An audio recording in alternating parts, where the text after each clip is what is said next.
출산을 하고 산후조리원에서 나오는 날 그때 이제 남편한테 전화가 왔어요. 그래서 배가 엄청 아팠대요. 배가 상자가 끊어지는 느낌이 나면서 아파서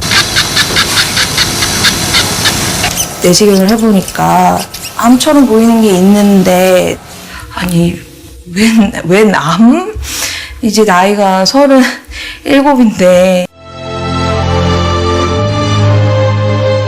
이게 암일 수도 있습니다 이렇게 얘기를 하는데 처음에 안 믿었죠. 저는 암일 리가 없어요. 아무리 그래서 그렇지 저까지 암일 수가 있겠습니까? 그래서 아무 생각도 없었는데 이 시간에 우리 이관희 집사님을 모시고 그동안 경험했던 하나님의 살아계심을 우리 한번 생생하게 듣도록 하겠습니다.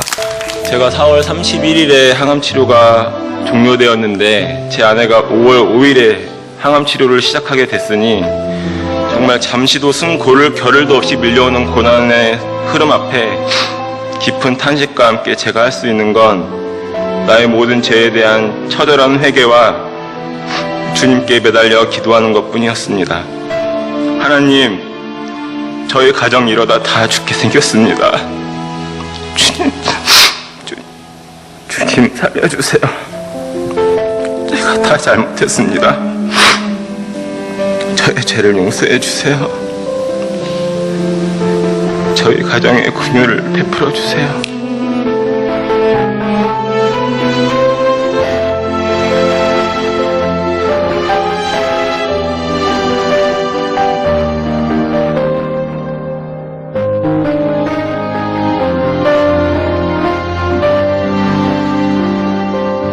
그런데 연속해서 밀려오는 거대한 쓰나미와 같은 그 절망의 현실 앞에 저희 부부가 이 질병이 주는 두려움에 휩싸여 절망하고 좌절하지 않았습니다.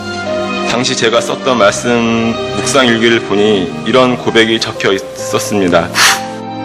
벼랑 끝에 위태롭게 서 있는 사랑하는 아들을 향해 두 팔 벌려 안고 계시는 주님의 손길. 환날 날에 나를 부르라. 내가 너를 건지리니 내가 나를 영화롭게 하리라. 너는 내게 부르짖으라. 내가 내게 응답하겠고 내가 알지 못하는 크고 은밀한 일을 너에게 보이리라. 하나님은 이런 분이심을 믿습니다.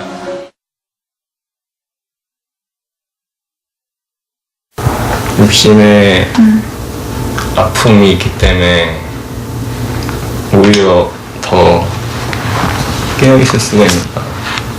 내가 중환자실에서부터 일반실 거한 7, 8일까지는 온몸에 다 관을 받고 있었잖아. 주변에는 어르신들이 막 너무 고통스러우니까 뭐 진짜 아비규환이 따로 없더라고요. 얼마나 고통스럽고 힘드시면 저렇게 울부짖으면서 그러실까. 근데 이제 그런 상황 속에서 내가 누워있는 게 아니고 예수님이 지금 누워있다고 한다면 예수님은 이 시간들을 어떻게 보내셨을까라는 생각을 하다 보니까 저도 모르게 그분들 위해서 기도를 하게 되더라고요.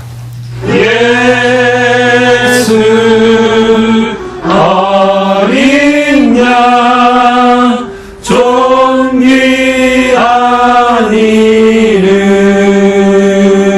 이름. 참 부끄러운 얘기인데 건강하고 이랬을 때는 참 하나님 보시기에 부끄러운 삶을 살았던 제가 그 제일 인생에 있어서 가장 육체적으로 힘든 상황에 처하니까 하나님 보시기에 가장 기뻐하는 삶을 살고 있더라고요.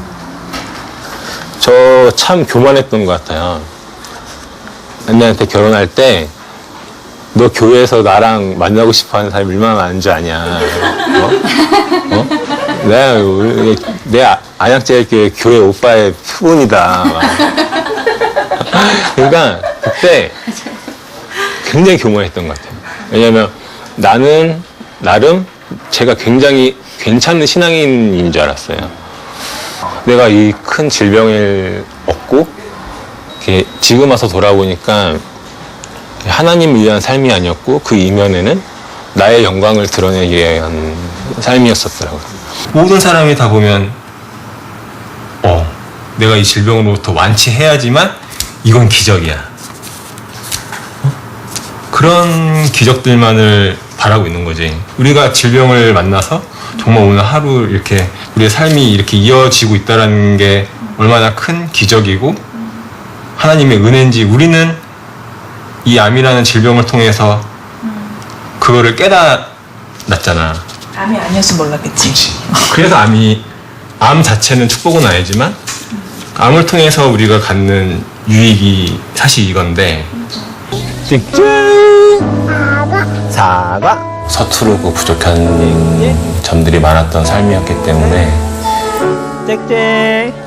함께 차차차 힘을 털어놓고 하루라는 시간이라도 주어진다면 조금이라도 더 온전하고 좀 성숙한 하루를 더 살 수 있는 기회를 갖고 싶어서 그게 삶의 이유인 것 같아요. 사랑의 능력을 보라, 그런 제목으로 하나님의 말씀을 잠시 전하겠습니다. 사랑은 어떤 역경도 이기는 힘이다. 성경은 그렇게 얘기합니다.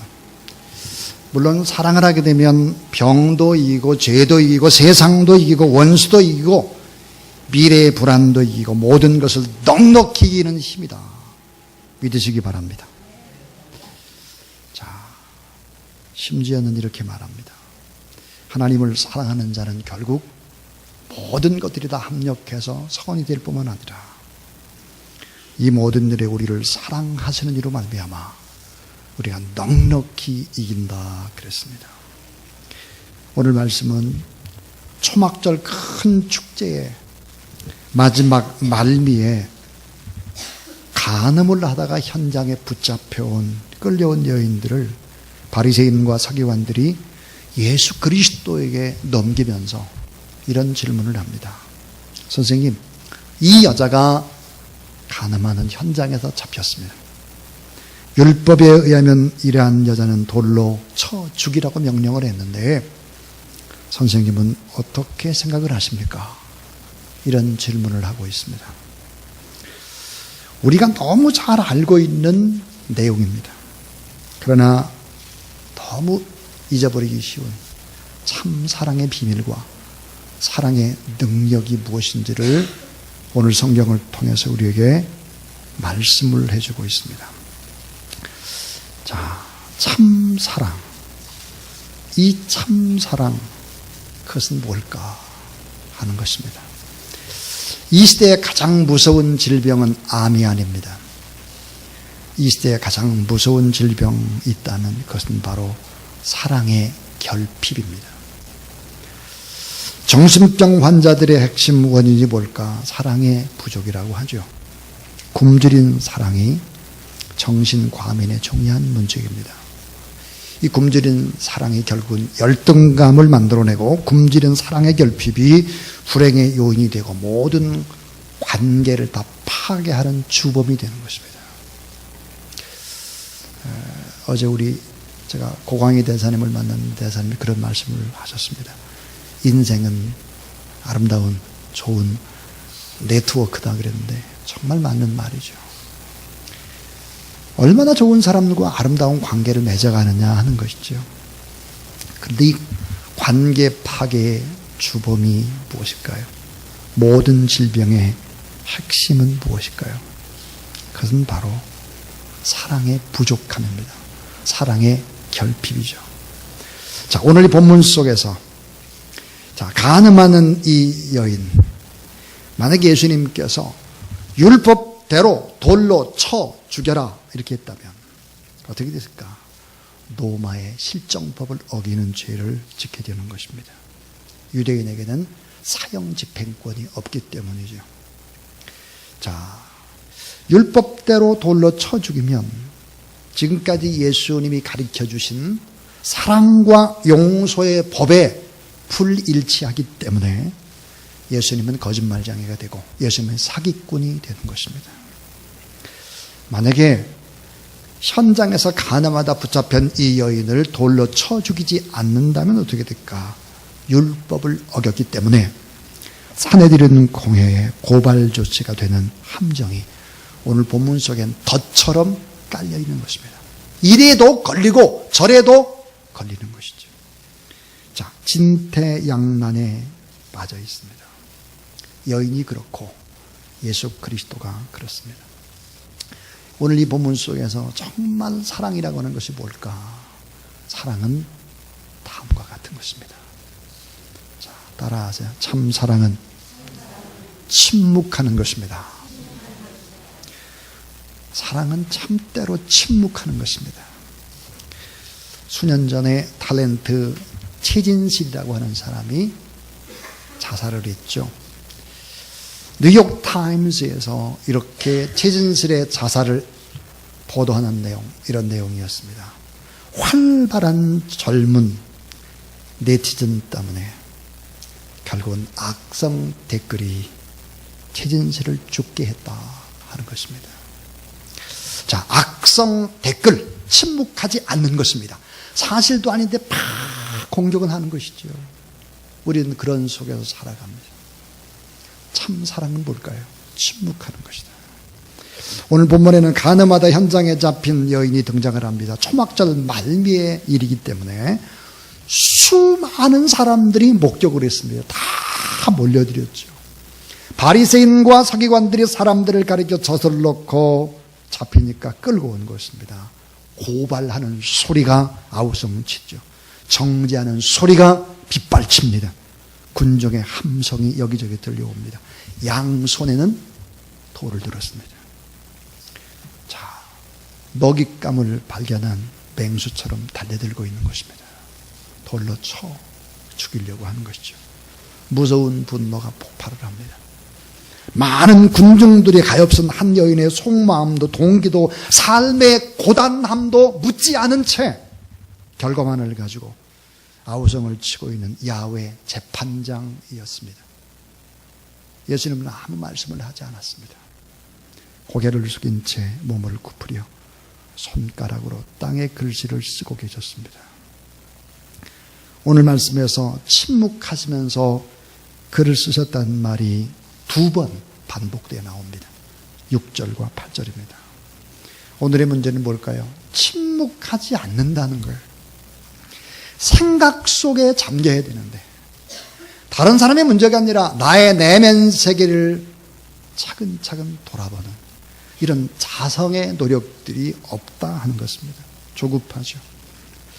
자, 핸드폰으로 계속 연락을 합니다. 카카오톡으로, 각종 SNS로, 밴드로, 카카오 스토리로, 이메일로, 개인 홈페이지 갖가지 빠른 정보와 홍수 속으로 우리들이 휘말려 들고 있습니다. 그러면서도 외롭습니다. 사랑을 잃어가고 있죠. 자, 극히 개인의 감정에 우선하기 때문에 이기적입니다. 침묵 못합니다. 속상하면 다 얘기하는 것입니다. 전부 다. 자기 우선, 자기 본으로 말하는 것이죠. 여러분, 사랑을 잃으면 어떻게 될까요? 사랑을 잃어버리면 3가지로 흘러갑니다. 하나는 기계화되어집니다. 사람이 기계화. 인간이 기계 부품처럼 전락되고 마는 거죠. 또 하나, 동물화되는 것입니다. 인간의 존귀한 존엄성이 사라져서 동물화, 무섭게 바뀌는 거예요. 사납게, 비정하게 먹잇감을 발견하면 일제히 공격하는 바로 동물처럼 되어버리는 거예요. 또 하나, 우상화로 치닫게 되는 것입니다. 우상화가 뭐죠? 인본주의화 되는 것입니다. 참된 사랑은 때때로 조용히 어떤 어려움을 당한 사람이 봤을 때 그 사람을 향해서 침묵하는 침묵. 함부로 판단하거나 비판하지 않습니다. 자, 고발자의 소리. 고발자의 소리는 어떻게 됐을까요? 정죄를 선언하기 시작합니다. 정죄. 자, 2번째, 참사랑은 뭘까? 따라해 주세요. 참사랑은 정죄하는 심판자의 위치에 서지 않는 것입니다. 정죄하는 심판자의 위치에 서지 않는 거예요.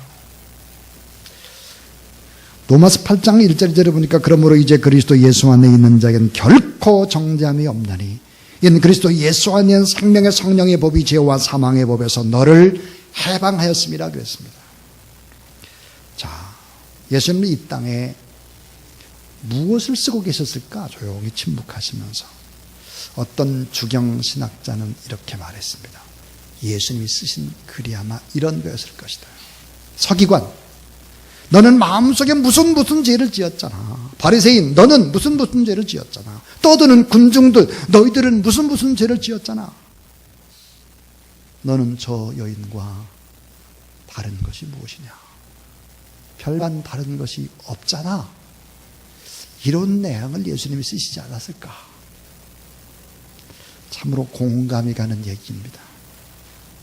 수많은 사람들은 양손에 돌을 들고 쳐 죽여야 된다고 아우성을 치고 모두 다 율법을 어겼다라고 하면서 정죄자의 위치에서, 심판자의 위치에서 재판을 하고 있는 것입니다.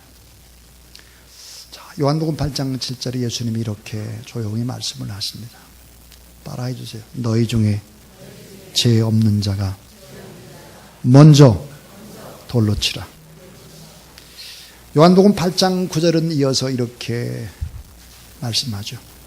저희가 이 말씀을 듣고 양심의 가책을 받아 어른으로 시작하여 젊은이까지 하나씩 나가고 오직 예수와 그 가운데 섰는 여자만 남았더라 그랬습니다. 오직 예수와 그 가운데 섰는 여자만 남았더라 그랬습니다. 타락한 죄인들의 특징이 뭘까요? 타락한 죄인의 특징은 자신의 죄와 허물을 잘 보지 못한다는 것입니다. 죄를 본다고 해도 자신에게는 관대한 것입니다. 자신은 합리화시키고 상대화시키는 것입니다. 다른 사람의 죄악을 정죄하는데 열심을 냅니다. 심판자가 돼서 판단을 하죠. 그리고는 죄의 형량을 스스로 언도해버립니다. 동기와 과정이 다 사라져버리고 드러나는 결과만을 가지고 얘기를 합니다. 제일 중요한 것은 결과가 아닙니다. 제일 중요한 것은 왜라고 하는 왜, 동기입니다. 어떻게라는 과정이죠. 결과만을 가지고 아우성을 칩니다. 너무 거칠고 급하고 악하고 변덕스럽습니다. 자, 거룩하고 고상한 말로 성경을 인용해서 말을 합니다. 바리새인과 서기관들이 누굽니까? 성경을 줄줄줄 외우고 깨고 있는 사람들입니다. 평생 성경 속에 살아가는 사람들입니다. 서기관과 바리새인들이 바로 어떤 사람들이었을까? 타락한 죄인의 특징을 가지고 있는 사람입니다. 자, 세 번째 얘기입니다. 따라하죠. 참사랑은 희생하는 착한 바보의 몫입니다. 참사랑은 희생하는 착한 바보의 몫입니다. 참 착한 바보가 있기 때문에 이 세상은 돌아가는 거예요. 착한 바보가 있기 때문에 이 세상은 여전히 행복합니다. 착한 바보가 우리 교회에 수두룩이 많기 때문에 우리 교회는 아름다운 공동체가 될 수 있다는 사실을 믿으시기 바랍니다. 여러분, 위태로운 사랑일수록 더 많은 요구를 합니다. 더 많은. 연약한 사랑일수록 더 자주 조건을 내세우죠. 가벼운 사랑일수록 더 많은 표현을 기대합니다. 자, 요구와 조건과 표현에 매달리게 되면 이미 사랑의 모습에서 벗어난 셈입니다. 사랑이란 이름으로 자행되는 자폭에 가깝습니다. 따라하세요. 사랑은 악한 천재보다 착한 바보의 몫이다.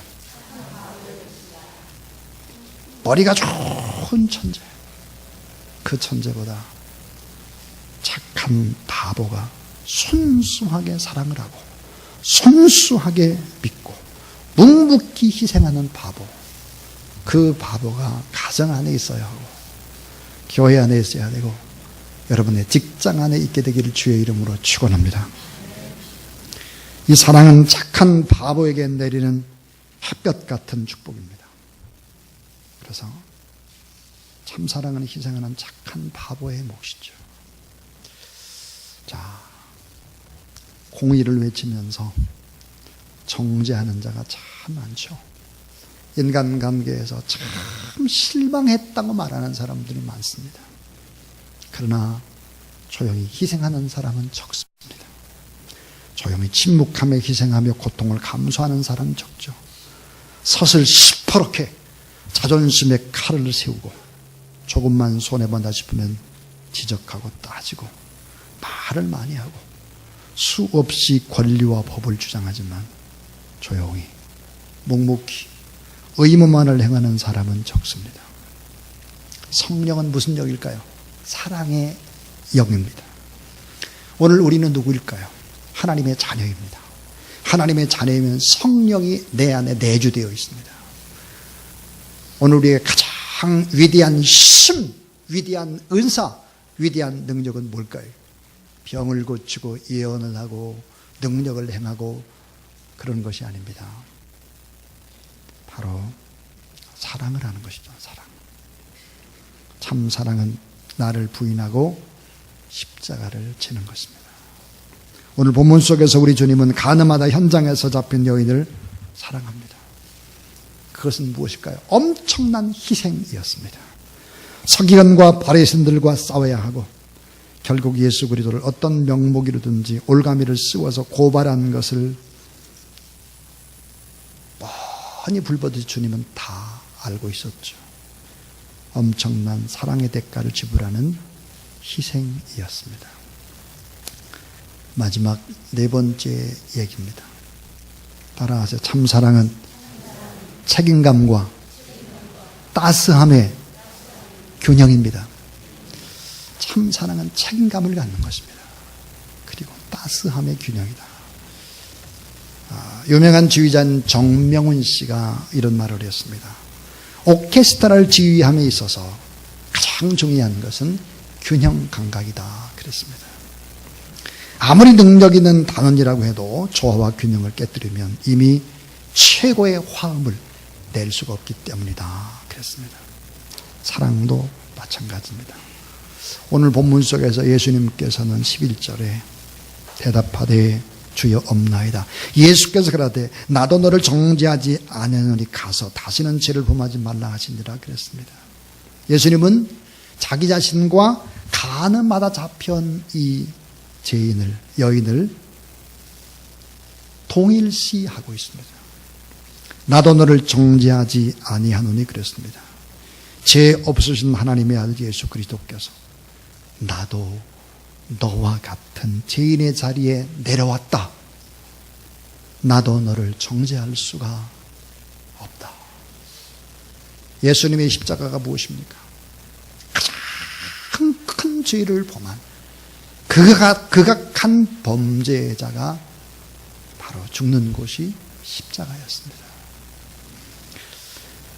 여인의 아픔을 주님의 아픔으로, 여인의 고통을 주님의 고통으로, 네 문제가 아닌 나의 문제로 책임의식, 내 탓이라는 의식을 품고 있었습니다.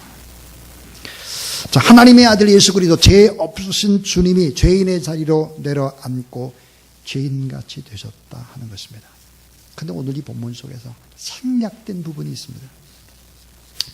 많은 사람이 돌을 던지지 못하고 하나 둘씩 빠져나갈 때, 오직 주님과 여인만 남았을 때 이 여인은 주님의 사랑에 감복해서 울고 있었을 것입니다. 주님이 말씀하십니다. 따라하세요. 나도 너를 정죄하지 아니하노니 가서 다시는 죄를 범치 말라 하시니라. 이 말씀을 하면서 생략된 부분이 있습니다. 그것은 무엇이었을까요? 주님이 우셨고 이 여인도 눈물을 흘렸을 것입니다. 참 사랑은 무엇일까요? 책임감이 있는 행동과 함께 따뜻한 보살핌을 주는 것입니다.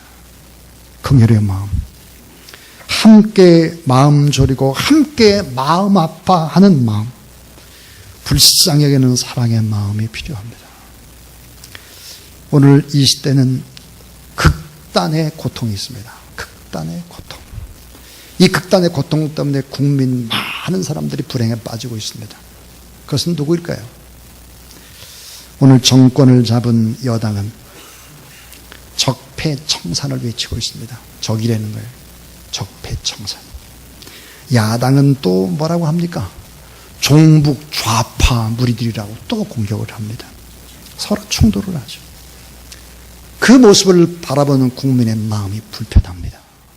지금 뭘 하는, 도대체 뭘 하는 사람들이 저러고 있나? 계속해서 부딪히면서 파열음을 내고 있습니다. 국민의 마음속에 평강이 깨어지고 있죠. 여러분, 우리에게 필요한 것은 뭘까요? 바로 이런 참 사랑일 것입니다. 교회는 이런 세상 속에서 조용히 소리 없이 스며들고 좀 힘든 자리, 고통하는 자리에서 특별히 조사랑교회 교인들이 그 자리를 지켜내며 그 자리 속에서 참 사랑으로 행하는 저와 여러분, 우리 모두 다 될 수 있기를 주님의 이름으로 축원합니다. 우리는 하나님의 아들인 예수님께서 죄인처럼, 종처럼 죽음의 자리, 겸손의 자리, 섬김의 자리를 내려왔습니다. 진정한 사랑이 무엇인지를 우리에게 보여주고 있습니다. 우리 박종순 목사님께서 한국의 참 대표자 중에 대표자죠. 그분이 한기총이라고 하는 예전에 그 대표 회장으로 취임하는 식장에서 이런 인사를 했습니다. 내가 죽으면 교회가 죽고, 내가 살면 교회가 죽고, 내가 죽으면 교회가 산다. 그랬습니다. 자, 여러분 따라하세요. 내가 살면 교회가 죽고, 내가 죽으면 교회가 산다. 내가 죽으면 가정이 사는 거예요. 교회가 죽음을 각오하고 이 지역사회를 섬기게 되면 지역사회가 사는 거죠. 이런 정신으로 우리가 하나님 앞에서 사랑으로 나가는 그런 저와 여러분, 우리 모두 다 될 수 있기를 주님의 이름으로 축복합니다.